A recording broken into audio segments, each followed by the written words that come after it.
Hello, everyone. Thanks for joining me. My name is Gustavo Razzetti, and I will be your host today. This is our first webinar on the cultural design canvas, so bear with me.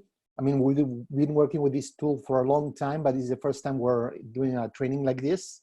So there's a lot of content that I will be sharing today. But before we get started, let me know where are you joining us from. I'm from Chicago. We have at least now more than 30 people that joined.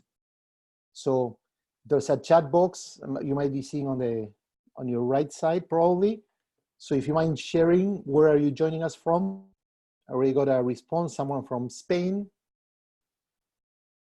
Bienvenido, bienvenida, Maria. From Ashburn, Virginia. Where else? Wisconsin, we are neighbors. Hello, Denise. It's okay. So as I was saying, we'll have a lot of content today. I'm going to try to make this webinar as interactive as possible. And of course, we're going to have a Q&A at the end. We have people from Vancouver, Ontario, Canada, Toulouse, France, from India, from Auckland, New Zealand, Poland, bonjour. So we have a lot of people, an Argentinian from Colombia. So that's great to have a crowd like this. So I'm going to start sharing the deck that we're going to be sharing today. And before you ask, you'll be getting a recording of this webinar along with all the materials that I will be showing and sharing, okay? So don't worry about it. So once again, this is the culture design webinar. So you're in the right place, hopefully. And before we get started, I'm going to do a quick introduction. As I mentioned, my name is Gustavo Razzetti. I'm the CEO and founder of Liberationist. Liberationist is a change leadership consultancy, and our name basically is about liberating or removing all the obstacles that doesn't allow a team or individuals or organizations to grow. And we help organizations design purpose-driven cultures. And we're going to share today one of the tools that we use, that is our key framework. Many of you probably follow my work. I'm very curious and I write a lot. These are my books. But also, if you're interested, I publish a weekly newsletter with insights. We have like over 18,000 people that subscribe. And every week I share like insights, articles that I write, but articles from others, like videos, tools, exercise, everything you need to equip yourself and your team to lead change. So if you're interested, there's the link. You can subscribe. It's, of course, a free newsletter. So what I will cover today, we're going to start a little bit understanding, basically giving a little bit of context on culture. What's culture, why it matters, and why we should pay attention to it. And we're going to discuss that there are many, many different approaches to culture, many definitions. And we need first to agree on what is culture before we can move into the tool. I'm going to introduce the culture design canvas, how it works, the principles, but most importantly, how can you apply it? What are different types of uses? We're going to share, of course, examples, and then some tips, questions, and insights on how to facilitate the tool with your team, or if you're a consultant, with your client. And last but not least, we're going to be discussing and having every question or doubt or whatever you have.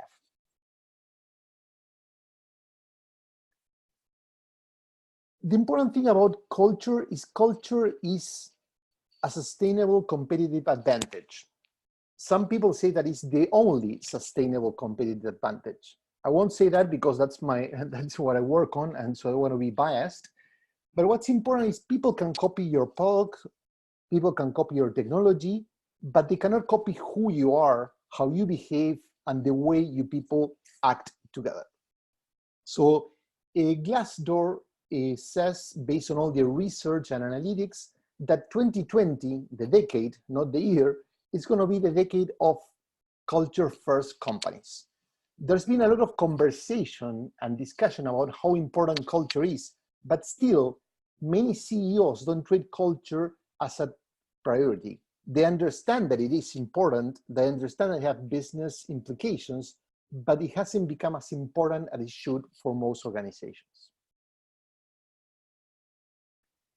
So talking about culture, I'd like to hear your perspective. So what's your definition or your approach to culture? And once again, this is not about right or wrong, whatever comes to mind, how you talk about culture with your clients, with your team, with the people you know, how would you find workplace culture? Once again, share your answer on the chat box.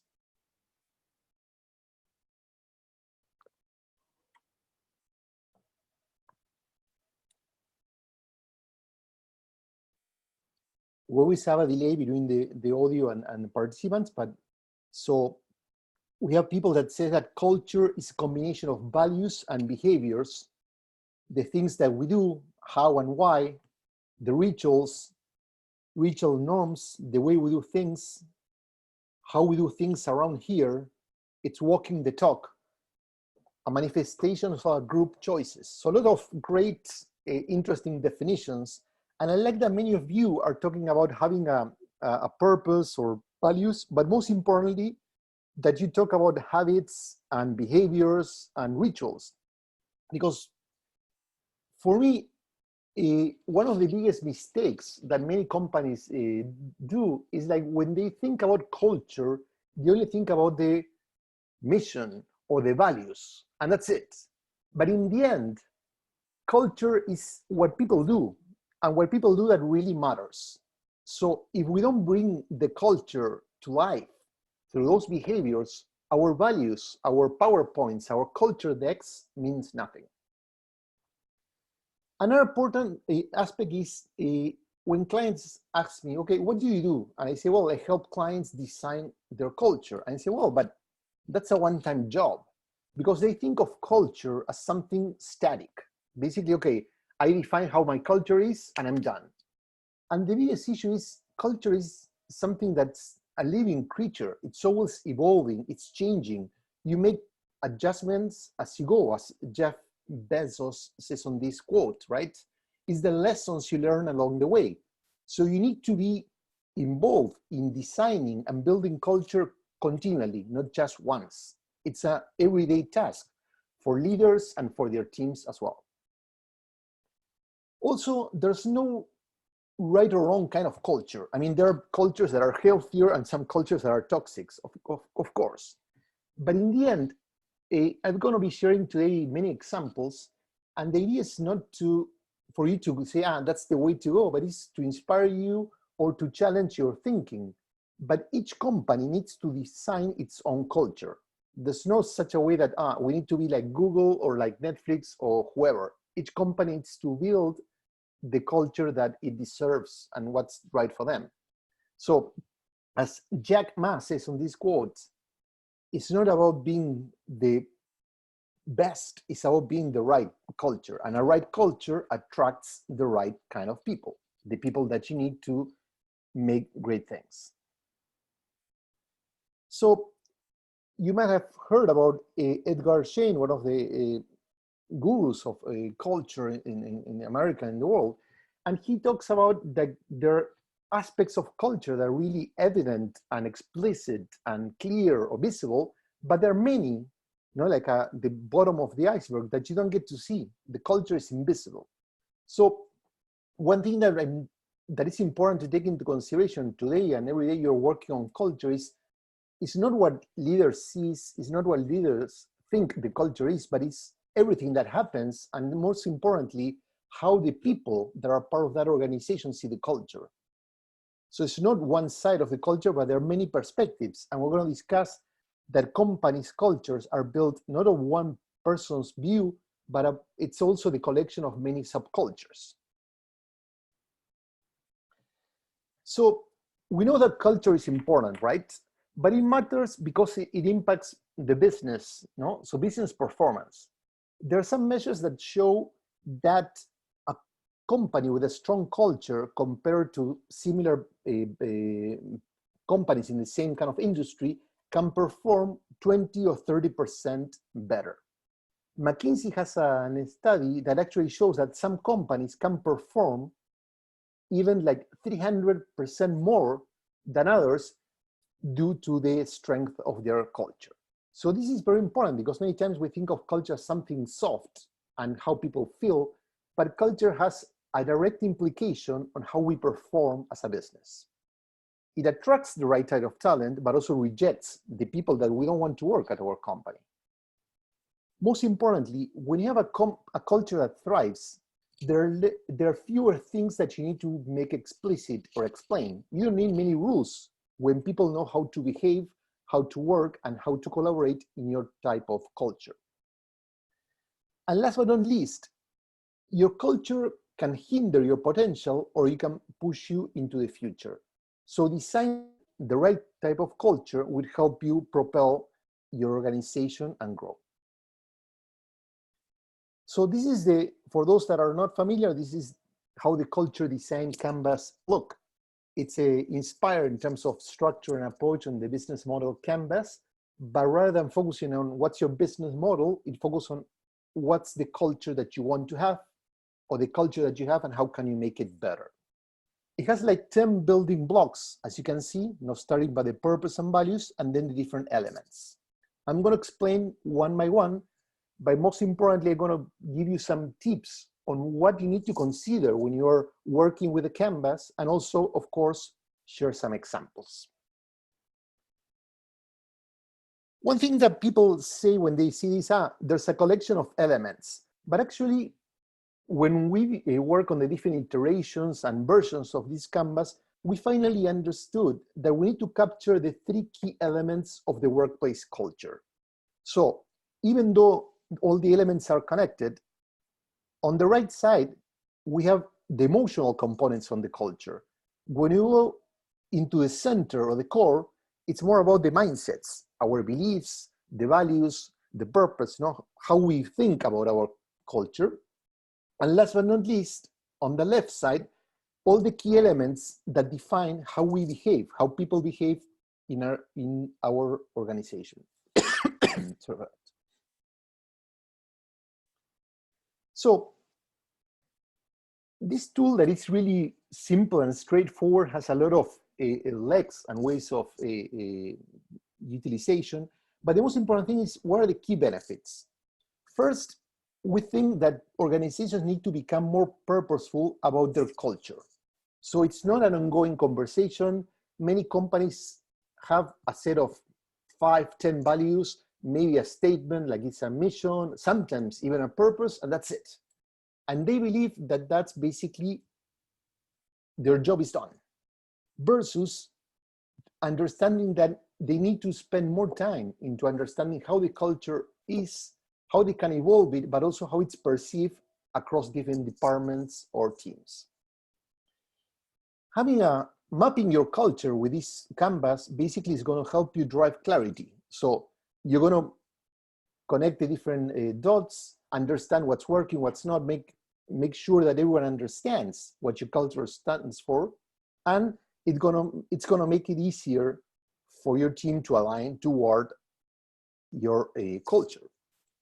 Also, it's about uncovering what's working and what not. Many companies, when we help them facilitate this tool, they start understanding that things that are contradictory, that things that maybe are not at the service of their purpose, or there are things that are harming their potentials, or there are things that maybe they never consider. For example, team rituals. Every company has rituals, but not every company are mindful and explicit and design their rituals with a purpose. So maybe, we need to start working on that area. We also think that this tool is really important for you to challenge and improve your culture.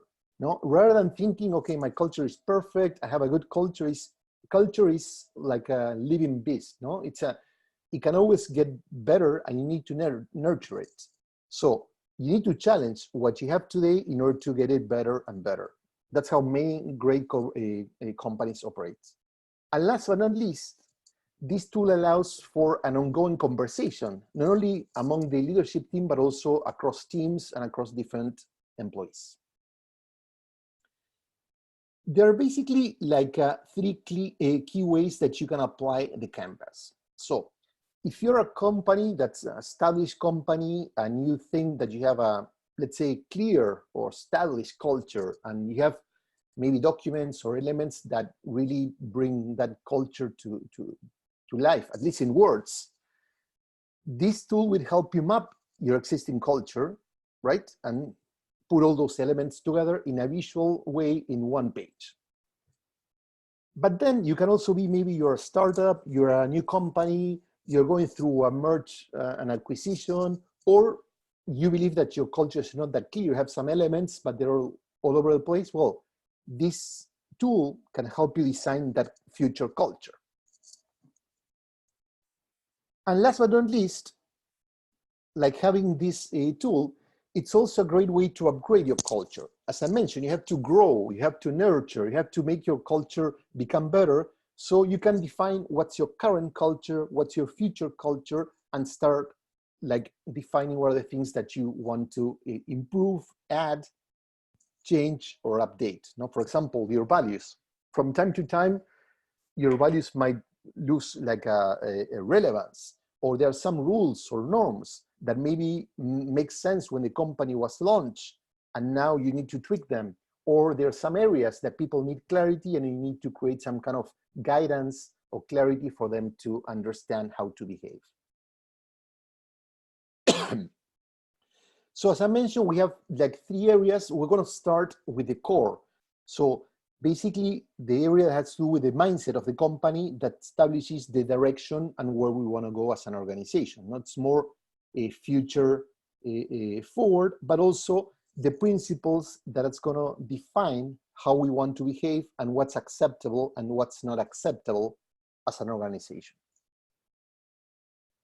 So we're going to start with purpose. No? So the purpose, it's part of that heart. It's at the core because it's the heart of the organization. The purpose is more than a mission, because most companies' mission are about themselves. No, it's about like being a self-serving. It's, we want to be the best, we want to disrupt the industry, blah, blah, blah.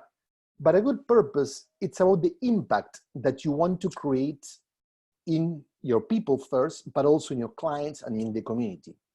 It can be altruistic or it can be not. But in the end, a well-designed company purpose needs to create a positive impact, and it needs to be clear. It's the why and the reason why the company exists. So for example, when Tesla launched, their mission was more about designing the most future-looking, whatever, electric car. Then Tesla updated that statement to, we want to accelerate the world's transition to sustainable energy. So first of all, they're not just tying to one product, the electric car, but basically everything that helps like a use or bring to life sustainable energy. But most importantly, they're becoming part of a movement. No? So we're going to help the world become more sustainable. And that's the most important part of a purpose. It's people want to be part of something that's bigger than themselves. And basically, this captures that notion. No? So we want to grow. We don't just want to do work. We want to do work that has some meaning, that's valuable, and it's going to have a positive impact in those around us. Having a purpose is not something fluffy or nice to have or for a feel-good culture. It actually has, according to research, a lot of very tangible implications and impacts. Having a purpose, according to Ernst Young, increases the ability of organizations to transform and also impacts customer loyalty. So basically, when your promises and your actions align, people are more willing to give you, it's 43%, something like that, more money and purchase your products more than your competitors. That's because you represent something that's worth supporting.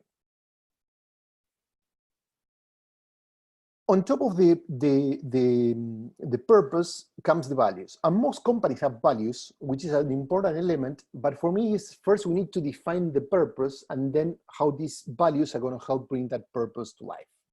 Values are like beliefs of who we are as a business, how we want to act. They're like guiding principles. And they affect not only how we behave internally, but also how we behave with our clients, our suppliers, our partners, and so on and so forth. And one thing that's important when we're talking about values in today's world, considering transparency, we need to have some ethical implications. We cannot define values without standing for something. And there are many matters that matter, sorry for repeating, to our consumers and to the society, and companies in today's world, they need to stand for something. They need to have a voice regarding what's happening with the sustainability or maybe politics or whatever, depending on the business and the implications that has to your company. So I do many trainings, but one of those is a leadership program, a very intensive leadership program. And I do an exercise with people, with executives, trying to understand if the values of different organizations match their purpose. And when we work, for example, with these are the 5 values that Facebook established, right, or has on their corporate information. And basically, you know, move fast, be bold, be open. But then they have this one that is really interesting, that is build social value. And when we're working with teams, I mean, one thing that I always hear is that there's a controversy here, because when we say building social value, are we talking about just spreading content through our social media network? Or are we talking about creating positive value? So it seems that it's not clear. And basically, you have heard a lot of conflicts and issues lately on about how Facebook interacts with political ads and the so-called fake news and so on and so forth. And basically, the company doesn't have a clear standing on that issue. That's why it's getting a lot of turmoil and criticism because of that. I think that if you're going to stand for social value, is it about positive news? Is it about what? Companies need to be clear, not just establishing values, but those values need to mean something and not just say, I want to add value to the conversation. What kind of value? What do you stand for? And if it's okay that people express their opinions, even if people don't like them, perfect. Even if people fight against each other, so you need to be clear. We prefer, of course, that Facebook and other social media tools stand for creating positive conversations, not just to enable people to attack each other.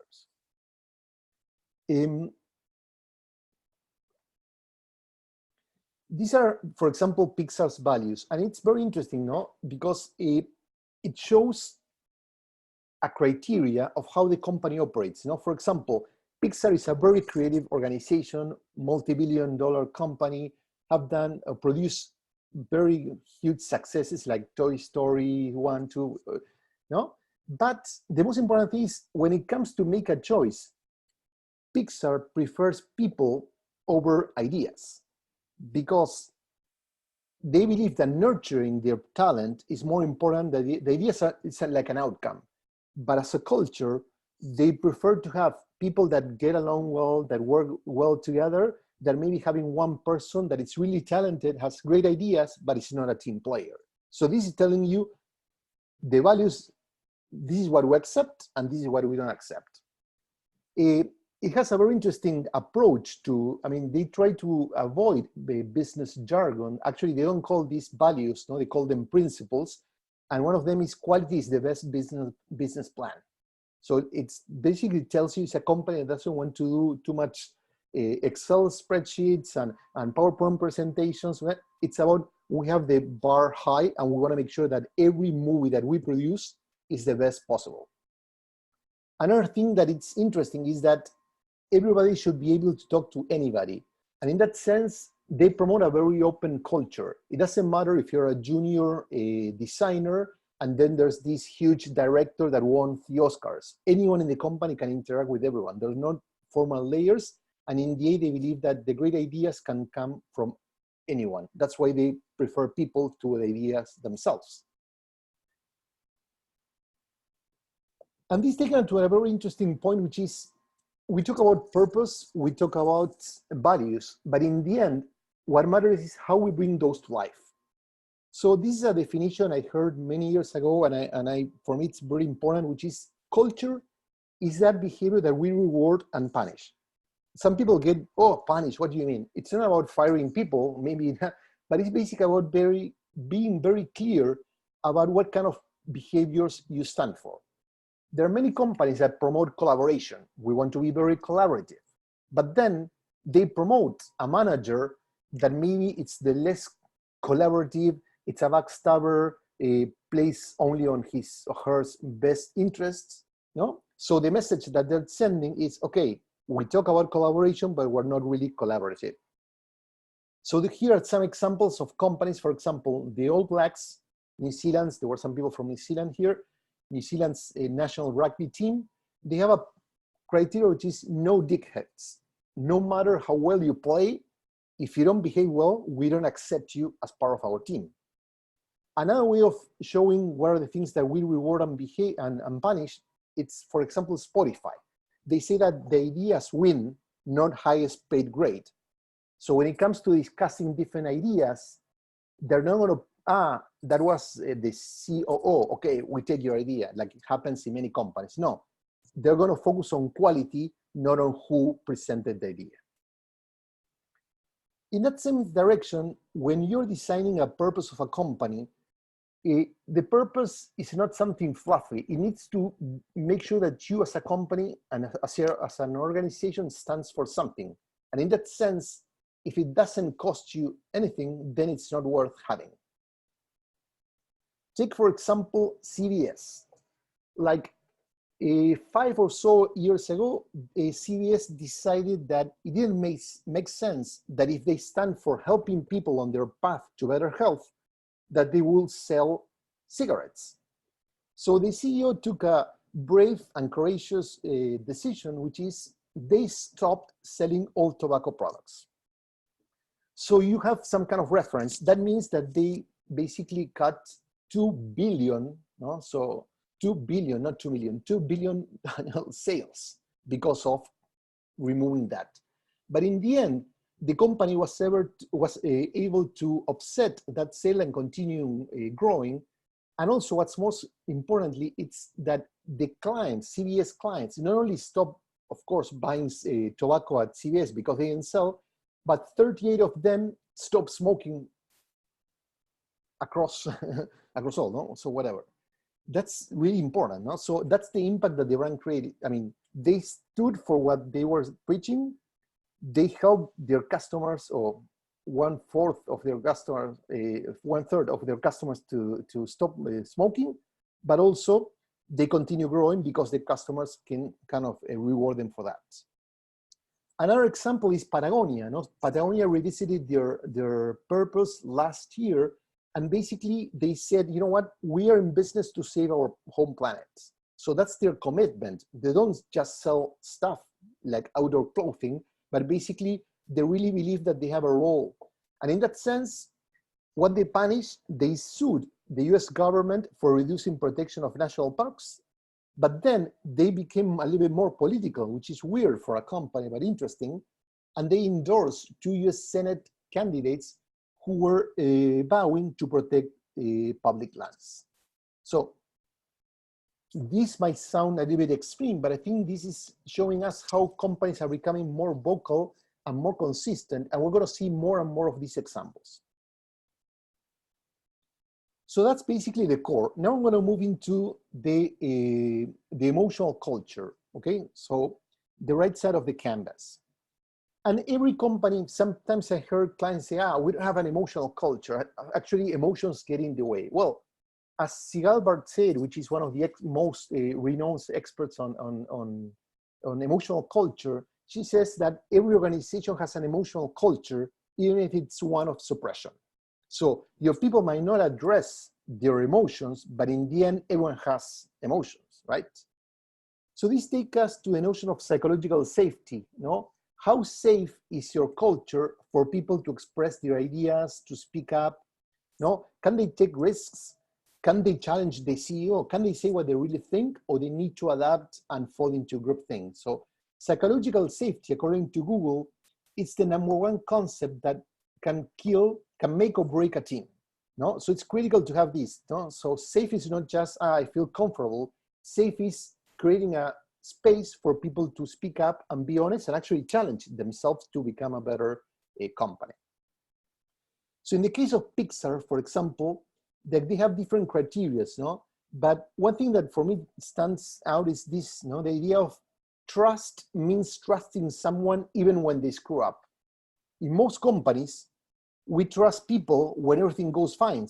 But then when we start having issues, what happens? Well, now we don't trust people anymore. So what's the point of trusting people when there's no conflict? Nothing. That's not trust. Another thing that I love a lot is this notion of ideas are fragile. So we need to nurture the ugly babies. So Ed Catmull, who used to run Pixar, used to say that all the movies suck at first. So the first script, the first visual, the first characters, they don't make any sense. But the company understands that they are ugly babies, and the only way to turn those ugly babies into a successful movie is to take care of them with care. And that brings the notion that people need to be honest. So you need to get used to the embarrassment of showing work in progress, but also they operate under this notion of candor is not cruel. So people say what they have to say to other directors, but they say it not to hurt them, but out of empathy, because they want to help the movie and the company overall to grow. And so another aspect is how do we bring critical part of an emotional culture is how do we bring this communication to life? How do we bring a feedback? And most companies luckily are starting to ditch the annual performance reviews, because we cannot wait to one time every year to have this conversation. Feedback should happen every day. And actually, it shouldn't be just my manager telling me what I need to do. It should be everyone telling me. I mean, I can tell my manager how he or she can improve. We can also peer-to-peer, right? So for example, in the case of Microsoft, they removed or they ditched the annual performance reviews, and they have this concept of perspectives, and it's about encouraging ongoing conversations. They don't call it feedback because at that company in particular, feedback had a very negative connotation, but it's a peer-to-peer conversation. It's how can we improve? And they have certain criteria that they use. Pixar has this idea that's called brain trust. There are meetings in which a director that is not necessarily, and his team that is not necessarily working on a movie, gets in front of the other director that is developing a movie. And they provide feedback in terms of the script, the characters, the tension, is the storyline great, interesting, whatever. They write notes and they provide feedback, and it's very candid. But they're not trying to change the movie. They're spotting and highlighting maybe things that the director is missing and try to contribute. But in the end, the director and the team that is leading the movie has the right and the freedom to choose which changes they might adopt. The last part of the emotional part of the culture is team rituals. And rituals are not just things that we do to celebrate and have fun and having a high five, for that companies can be. Rituals have a real symbolic implication. They have to do with the identity of the team. They're not a habit or a lucky charm. There's something more meaningful, that they create a shared language and also a sense of belonging. So for example, many people might be aware that, okay, the All Blacks have this practice, which is called the haka, that comes from the Maori culture, that they used to practice it before going to war. In this case, before they're going to start a match, the All Blacks practice the haka in a way to energize the team, but also to send a message that we're here to win and kind of intimidate their competitors. But one thing that most people are not really aware is that the All Blacks practice another ritual that is not visible, but has a deeper implication. And that ritual happens in the locker room. So the All Blacks, and especially when they're visiting other team and they're in their field, they obsessively clean the locker room before they leave. Because on one hand, they want to be thankful to the host, but most importantly, this is an act of humility. No matter if we are the best team in the world, no matter if we won the match, we always need to get our ego in check. So cleaning the locker room is this reminder that, okay, we're human beings, we need to be humble, we need to take care of little things, no? Like in Netflix, for example, they have a saying that is, everyone should pick the trash, no? So it's not leaving things for other people, but basically we need to be humble, and this ritual of cleaning the locker room reminds the All Blacks that. There are many companies that have interesting rituals. They're smaller, some are bigger, but for example, Gustavos has this pay to quit bonus, and it's after 4 weeks in a job, they offer interns like $4,000 to quit. And you say, why do they want people to quit? Well, basically it's like a test, and it's a test that's putting the culture at the front. And they're saying, what matters more to you? Getting $4,000, leave the job and find another job somewhere else, or you're going to reject the offer and stay because you really like the culture. So less than 3% accept the pay to quit bonus, accept the money. So the company, it doesn't cost much for the company.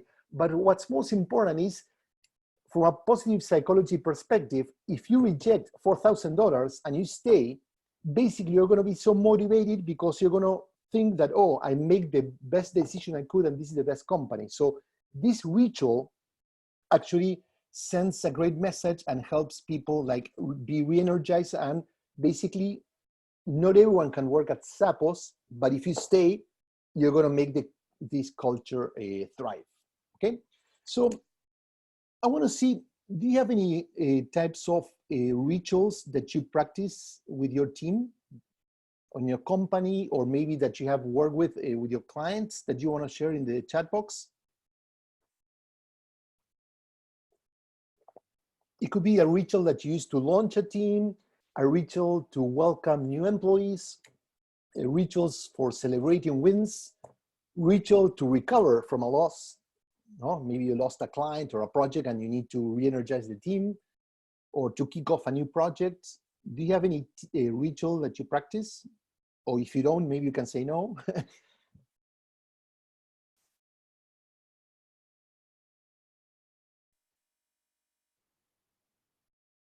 So we have people that have family lunch on Tuesdays. Others use persona maps as part of engaging new employees.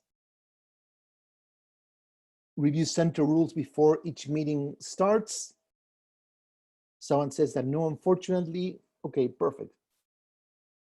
That's perfect. I mean, team happy hours. So one thing about the rituals is they're really, really powerful, but they need to be designed with a purpose, right?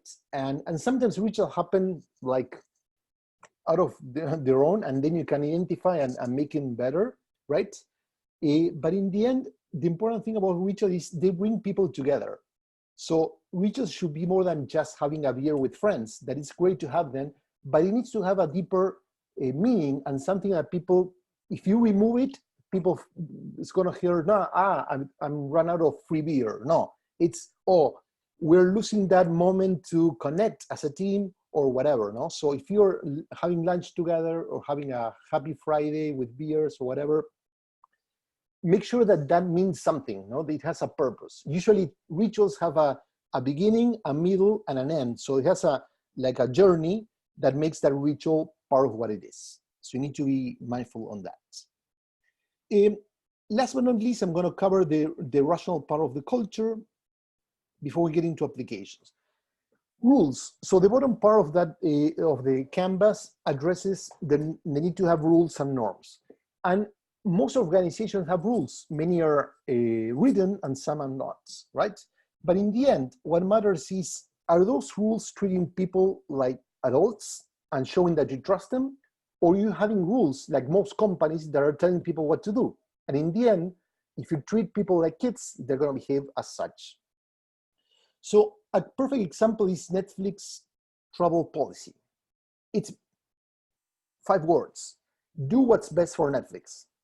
Short and sweet. It doesn't tell which hotel you have to, how much money you have to spend, nothing, right? In the end, it provides guidance. So if you have to fly and meet with your most important client and there's a huge contract at stake and so on and so forth, maybe you need to stay at the best hotel, maybe you need to take your client to the best restaurant, whatever. that needs to be up to the person to decide what's the best investment. So when we see travel as an expense, companies try to control, but sometimes controlling hurts the ability of people to do their best work. In the case of Netflix, actually, when they started this policy, the company has saved a lot of money without controlling. So that's a paradox. The more freedom we give people, the better they're gonna behave. Another part of the canvas is about how we meet. And meetings, I know that, and I wrote many stuff about it, companies waste a lot of time on meetings, but the right meetings and well-designed meetings are necessary because that's the way teams get together and get work done. So for example, Spotify have squads. So it's very decentralized organization, and each squad, each team that works on a different part of the app, they have daily sync meetings. No? So instead of meeting once a week or once a month, they have very short meetings to check how everyone's doing, how things are going, and to make adjustments on the go. Netflix, it's a culture of freedom and responsibility, but they're very rigid when it comes to meetings. Meetings have to have a very clear agenda. They're very obsessed about, and also they need to start on time and finish on time. So if you don't show up on time to a meeting in Netflix, you might get fired. So they're very rigid on that. They give you freedom to no holiday. You take as much holiday as you want, much vacation as you want, or spend the money as you want. But then when it comes to meeting, look, this is it. Then Asana, a software development company, have a very interesting practice, which is called the No Meeting Wednesday. Basically, no one can schedule a meeting on Wednesday, and people spend that time working together, doing learning, doing more in-depth work, without being interrupted. So that's a great practice. So in the end, the notion of the meetings is not just to list all meetings, but to understand what are the best practices in how you want your people to work together. And that same applies to authority. How do we want to encourage people to take more work, but we need to give them the power, the authority to make decisions. So how does your company do that? For example, Mayor Restaurant Groups, which is a huge group in the States that started in New York. They have the Union Square Cafe, Grand Mercy Tavern, the Shake Shack chain, and so on and so forth. They allow their employees to do whatever they want to create memorable experiences. So, that usually when you have a bad experience at a restaurant, the waiter needs to go to the manager and tell them, and then the manager comes to you and blah, blah, blah. In this case, in Mayor Restaurant Group's restaurants, what happened is that people have the freedom to make any choice. So there's an anecdote about a woman that invited their parents to New York. They were having dinner, and her dad was browsing the wine list and noticed that one of the bottles was, I don't know, 200, 300 bucks. And he said, you know what, in New York, everything is expensive. So the waiter overheard the conversation, opened a bottle, and then invite them with 3 glasses of that wine. That was really, really expensive. But it basically solved the tension and sent a message that we want to create memorable experiences. Yeah, you can say that affected the profit of that particular transaction, but in the end, this company keeps growing and growing because of this philosophy, which is counterintuitive, but really effective.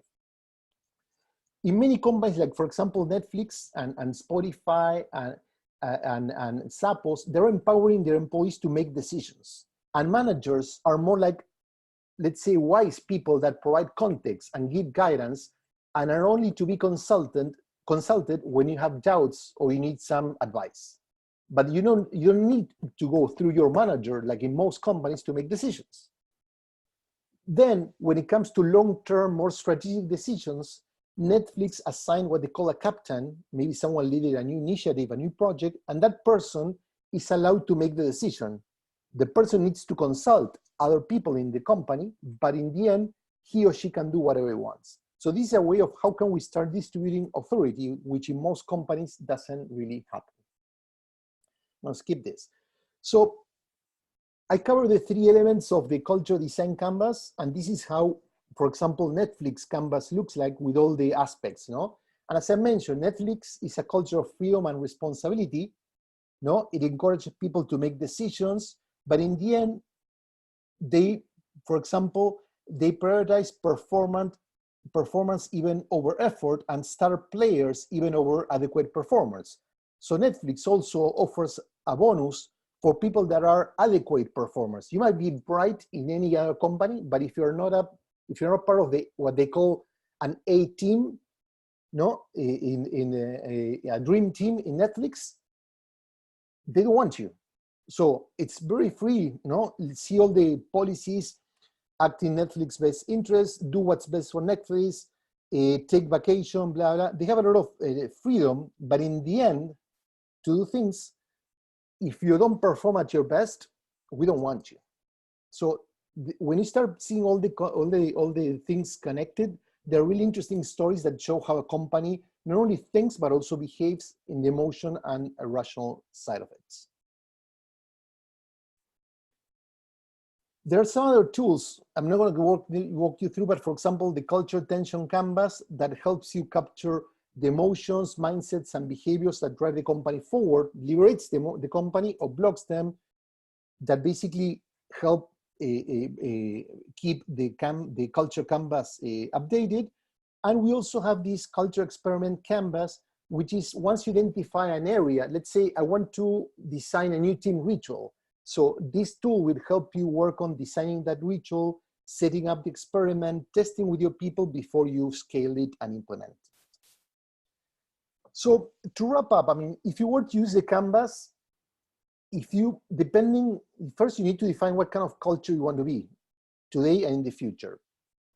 To mapping an existing culture, you can start anywhere and basically need to collect throughout your team all the elements that already exists within the company. What are the rules, if you have a culture deck, if you have values, whatever documents, and start capturing.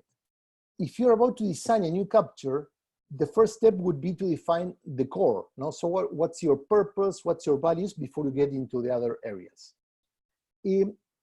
When you map the culture map, as I showed Netflix example before, you need to use it not just to say, look, we look great, but use it as a way to visualize everything, but start challenging your assumptions. Where are the gaps? Do we have basically rules that really align with our purpose? Does our behavior match with our values? So start challenging one another. Another thing that's important is to capture diverse perspectives. So this is not an exercise to do with the CEO and human resources and then the CEO and that's it. You can do that. And many times we facilitate the session with the C-level, but it's also important to have different versions and mapping what the people in your factory think of, or what people in other countries think of, or whatever. So to get different perspectives, to make sure that that representation of your culture is not what the people up here see, but everyone observes. So to be the representation of the real culture and not the culture that the leaders see. Here are some questions for you to take into consideration. So for example, once you're reviewing your canvas, what does your organizational culture stand for? Is it clear? Is it something that it's attainable? Is your purpose having a positive impact, or is just self-serving? When you observe your culture, would you say that that culture is really engaging, it's attractive for people to join your company? Is it kind of black and white, that people are gonna love it or hate it? If it's too much of a great culture, then no one's gonna fall in love with it. It's better to have a lot of people that rejects who you are as a company, but then people that really love you, that have everyone like, yeah, you're okay. It's important that your culture is difficult to replicate, because that's how you turn it into a competitive advantage. Once again, does the way your people behave, are you tolerating behaviors that go against your purpose or your values or not? When it comes to authority and decision-making process, are those clear? Are you allowing people to really live your values by giving them the choice, the power to make choices? Are you also considering subcultures? I mean, maybe in the marketing department or sales, there are different rituals and subcultures, and that's okay. I mean, one thing that is important is this tool works both for a larger company, but also for a team, because each team has a culture. So of course there needs to be some connection. So people, when it comes to purpose and the bigger goals, we all need to agree and align on that. But then it's okay if teams have different practices and different rituals that basically build that identity. Because in the end, human beings want to belong to smaller groups. So we feel more connected to our teams that with our larger company, and that's okay.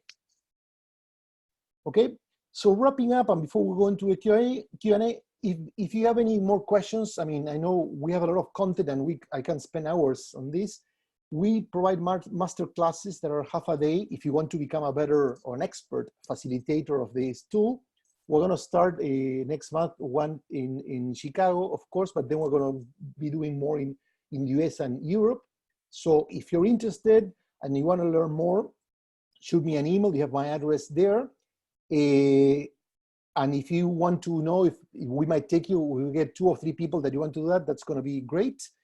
And of course, we do consulting for companies that say, okay, I've been trying it on my own, but then I need to go deeper. I want to master this. And well, we can help you map, design, or upgrade your company culture.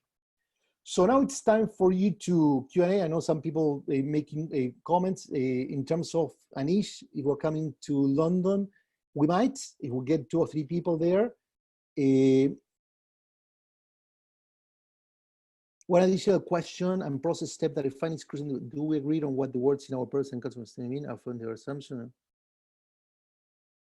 when you each person, that's great. I think that the purpose is not just what you write to raise a point, but what people basically understand. So I think that many times leaders write a purpose and then that's it. And I think that's important to check if we are all aligned in the meaning of that purpose. No? So you need to have a conversation. In terms of online masterclasses, we might not initially because they take a lot of time to produce. And one thing that's important, we don't want to record the material because the masterclasses, we're going to be working on some company cultures as a team, but then also in bringing your doubts and things about your particular company. So it's going to be very hands-on and we want to facilitate that. And usually that experience is much better when it happens live. And also you have a lot of people that are going to be in the same room and bringing other perspectives. So you're not just going to learn from us, but also from the participants. But we might do some online classes, but not in the near future.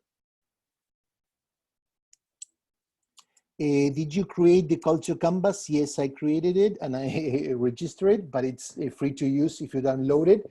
If you go to my website, liberationist.org, you're gonna have a lot content. Not only you can download the tools, but also there's a lot of examples of other cultures that I mapped, as well as some guidance of how to use this tool. So, and if you have doubts, shoot me an email. Hilton, I love to go to Toronto. There's someone else that's asking me to go to Canada. So yeah, that would be a great idea. We should talk for sure.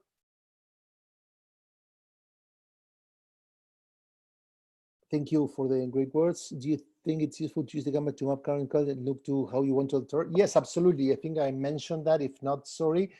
The tool helps you map your current culture, but also design your future state and how you get from one place to another. Because in case you don't know, changing a culture takes a lot of time. So it's not just, yeah, you can write and design the future map of your company, but you're not going to get there overnight.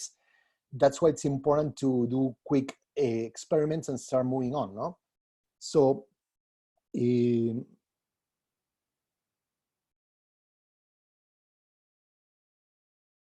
you conduct a workshop? Yes, I do lots of workshops with the clients to map their culture, help them facilitate the tool so they can keep you working on that.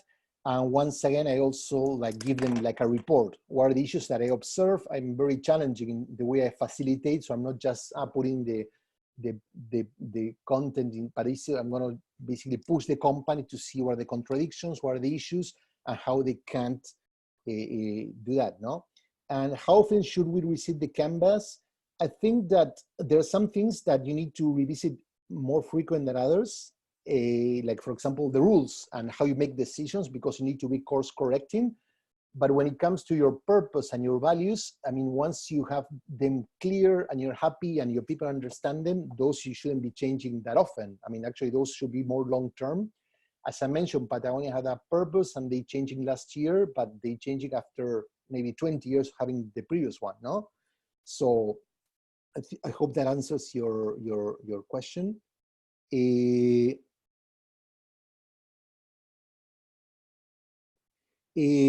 canvases I show about larger companies, it's basically, in most of the cases, work that I did, like tapping into many tools, not only their cultural decks, but I read lots of articles, books, information, public and not so. I talked to some of the executives to fill the canvas, right? So in the case of Pixar and Netflix, I'm not working with them. I just did it as a way to show examples for that of companies that are really great at what they do and people know them. So to bring the culture map to life.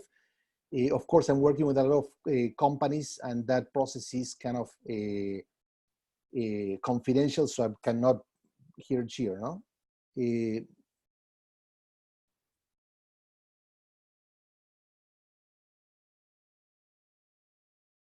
People that want to volunteer to help me facilitate, that would be great. But first, you need to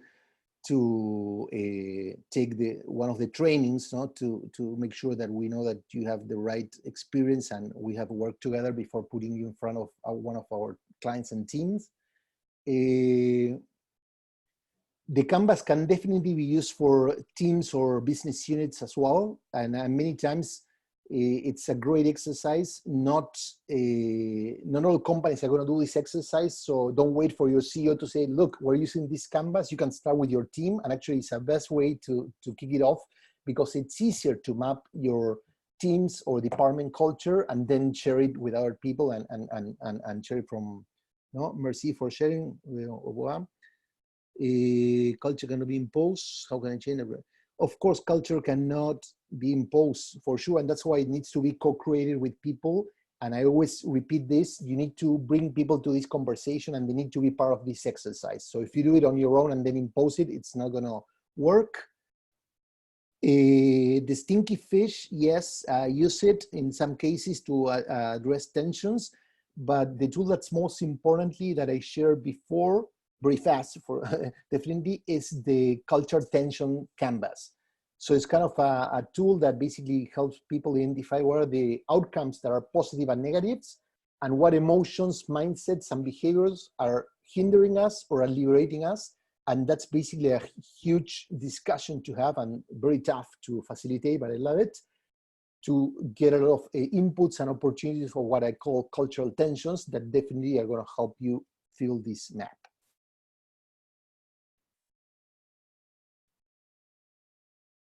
And Anish says, yeah, arguably even more powerful for teams. I think, yeah, the culture of a team is great. And I think that we need to give more space to it and more support than we usually do.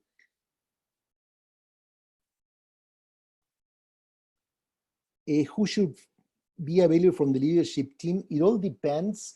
I mean, it all depends on the company. Ideally, I don't want that the first conversation is just with the leadership team. You know what I mean? I like to embed people from different levels, having, you know, those people that are like the complainers of the company, that people don't like them because they're always pushing back, but sometimes bring really interesting insights. I like to have people that are that have been with the company for a long time, so they are very embedded in the fiber of the company, but also have new hires that have fresh eyes and can challenge and maybe can also see the company through the eyes of their previous experience. But some clients, most large companies, want to control the process. So the first thing is, it's the CEO with some of the key members and someone from HR, and that's okay. But try to push them to make sure that they invite at least one or two outsiders, no? People that maybe they trust, but also they don't think that themselves, and they're going to challenge them, not just you as a consultant, but some employees that would challenge the status quo, to make sure that what they capture on the canvas is not just the idealized version, but a more realistic one.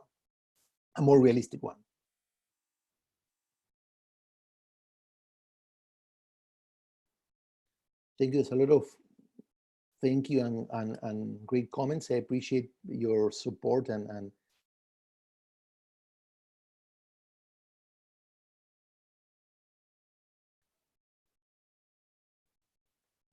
Yeah, I mean, it's about covering different perspectives. How do I build for this team?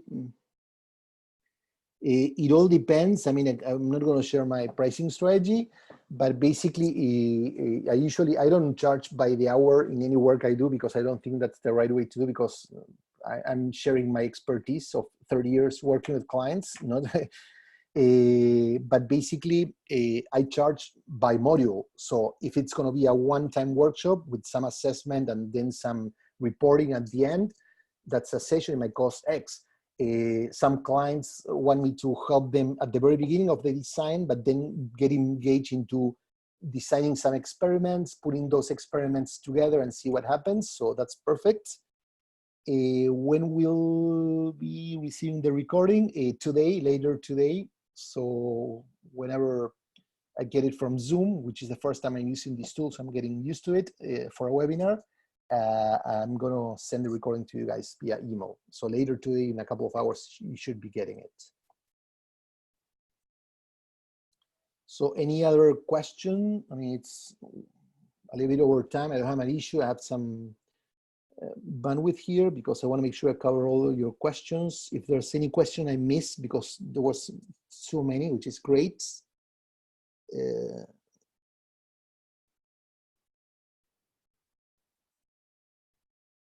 I'm reviewing the questions to make sure I didn't miss anyone.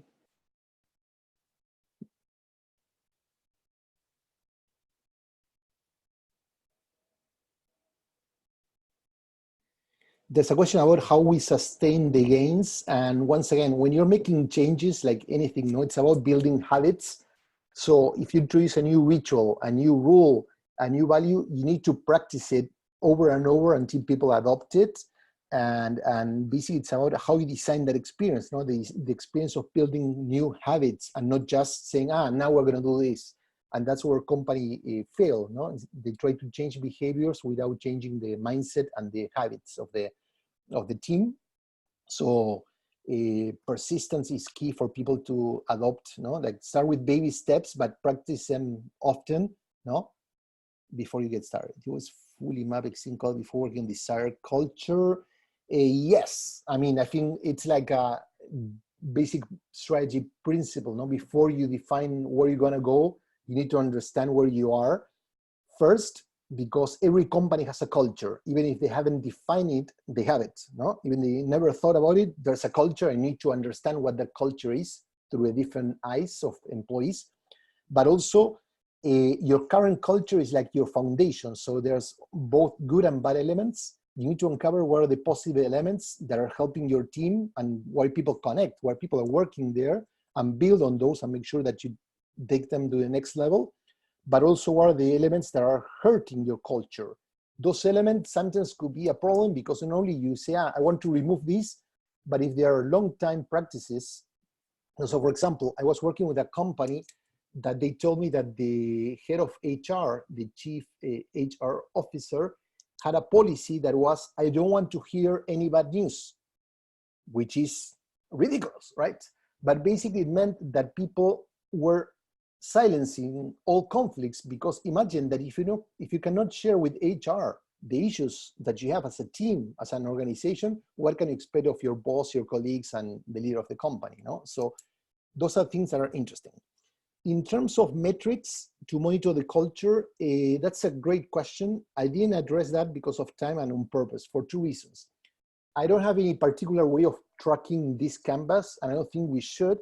There are many companies that focus on measuring culture, so that's not part of my expertise or area of work. But most importantly, I believe that culture is a means to an end, right? So yes, you can track certain aspects of your culture, but the most important thing that you need to track is how your culture impacts business. As I mentioned at the beginning of this workshop, a positive culture drives positive business results. So basically, if the company is doing great in business, that's a great sign. There are some issues, like, for example, like humility. So are people willing to say, I don't know, in public? So accept that they don't have all the answers. And that's part of providing psychological safety, saying it's okay not to know something, and then we're going to figure it out rather than trying to pretend. So there's certain aspects like psychological safety, understanding of your purpose, as someone else asked before, that's important to measure. If people understand the purpose of the company, understands the value, and then they are living those values. No? So how can you measure that that culture is being lived and not just written? I hope I addressed your question then, Paul.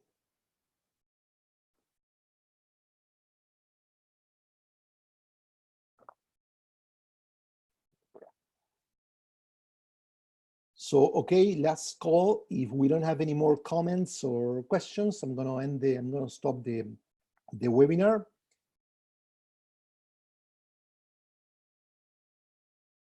And once again, I thank you all for taking the time and sharing this, and I hope you start using the tool and reach out if you have any questions. And of course, if you need help or support, I'll be here and you know where to find me. Once again, my email is Gustavo@liberationist.org. Looking forward to learn more about you guys, and thank you so much. It's been a great experience, and hopefully you can start applying it. Yes, I recommend that someone, I wouldn't say that she's in charge of culture. I think the CEO needs to own culture design. It's to be a top, not HR, and hopefully no one gets offended, but many companies delegate culture on the HR team. That cannot happen. It needs to be a key responsibility of the CEO to be the ultimate culture designer, but in the same way as the ultimate business strategist, but in the end needs to remember that it's not his job to build the culture, but it's a collective task. Everyone should be contributing to build the culture and should be part of the conversation as well. So thank you guys. It's been a pleasure. I hope you enjoy the rest of the day, and I will be sending the presentation pretty soon. See you all, bye-bye.